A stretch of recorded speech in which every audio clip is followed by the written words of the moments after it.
Là, nous sommes en train de fabriquer un nez de bœuf, qui est une des nombreuses déclinaisons de ce qu'on appelle le soulier de bœuf, qui est le soulier traditionnel canadien. Quand on parle canadien, c'est les Canadiens français. Là, c'est un nez de bœuf. Là, j'ai déjà fait les patrons ici. C'est un patron traditionnel, ça fait qu'il n'y a ni pied gauche ni pied droit. Là, nous allons tracer, tailler et drayer notre pièce. C'est-à-dire que nous allons préparer la pièce de cuir pour le travail. C'est un cuir de tannage naturel de 8 onces. C'est une épaisseur moyenne. On va chercher, on peut aller jusqu'à du 12, 14 onces, qui est plus épais. Mais 8 onces, ça se travaille bien. Fait que pour tracer notre patron, on commence par humidifier notre cuir sur le côté fleur, qu'on appelle, parce que le cuir a deux côtés. Veux-tu faire? Oui, on va juste la reprendre. Ici, ici, on a ce qu'on appelle le côté fleur, qui se trouve être le côté du poil de l'animal, et qui donne un cuir lisse, on appelait ça la fleur, parce que c'était ce qui était le plus beau côté. Et ici, on a ce qu'on appelle le côté chair, qui est le côté où était la viande. Fait que nous, on va travailler pour avoir notre côté fleur vers l'extérieur. Là, on commence, comme je vous dis, on commence par humidifier notre pièce de cuir.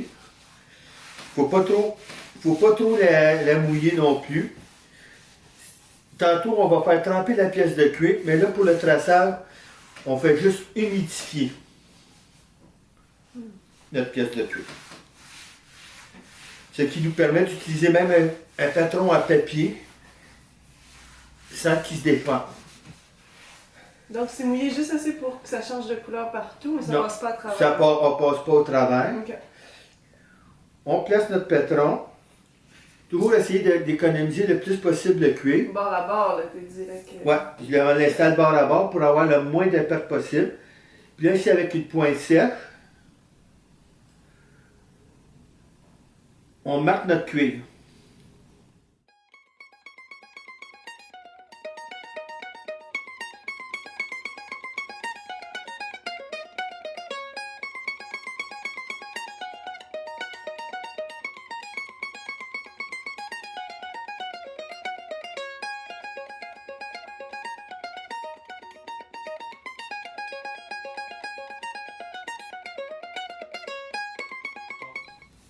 Là, on trace nos deux pièces principales ici, à la pointe sèche. Comme je vous dis, il n'y a pas de pied gauche, pas de pied droit, fait que les deux pièces sont identiques. Et le deuxième morceau ici, l'empeigne, qui va aller sur le dessus du pied, qui va fermer le haut du soulier.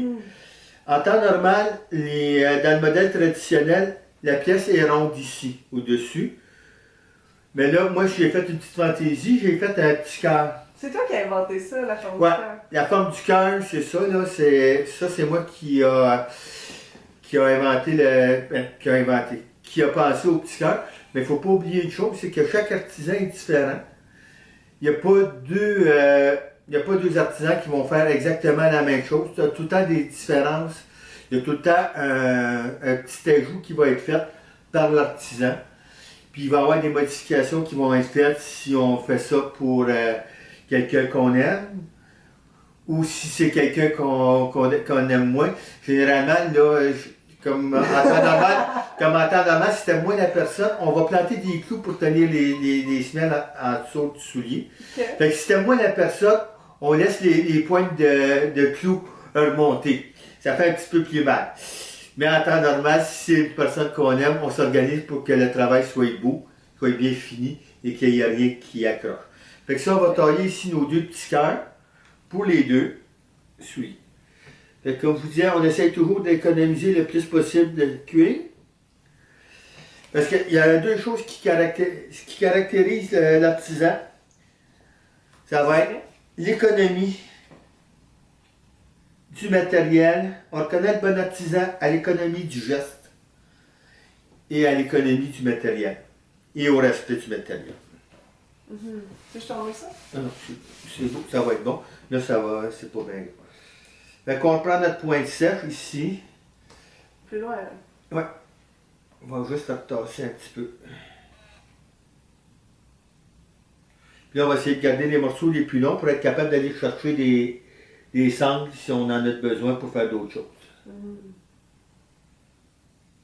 Fait ici, on taille notre petit cœur. Veux-tu que je fasse ça? Je suis mieux placée. Ouais, ok. Mais là, ok, fait qu'on fait ça comme ça. Fait que là, on va te le laisser faire, ça va le deuxième. Okay. Là, on le mouille un petit peu. Là, on voit notre cœur ici. Là, ce qu'on va faire, c'est qu'on va l'imbriquer. On va imbriquer notre autre cœur ici pour avoir le moins de pertes possible. Fait qu'avec la pointe, on fait notre tour.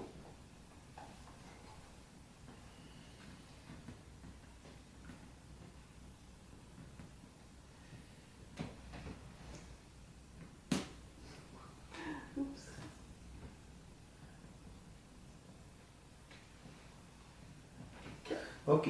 Puis ici, si tu remarques sur le patron, on a ici des petites marques. Ce sont des points de repère pour nos coutures qui vont nous donner une idée de la hauteur où on va filer nos coutures.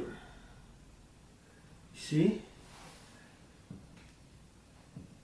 Et on fait la même chose de l'autre côté.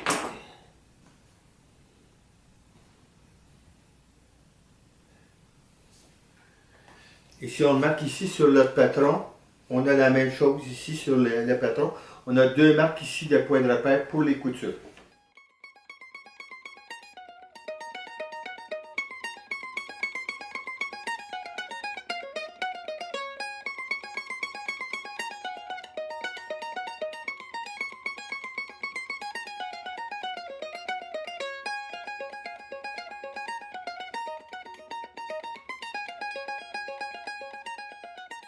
Notre patron est tracé sur notre pièce de cuir. Maintenant, on va tailler notre cuir.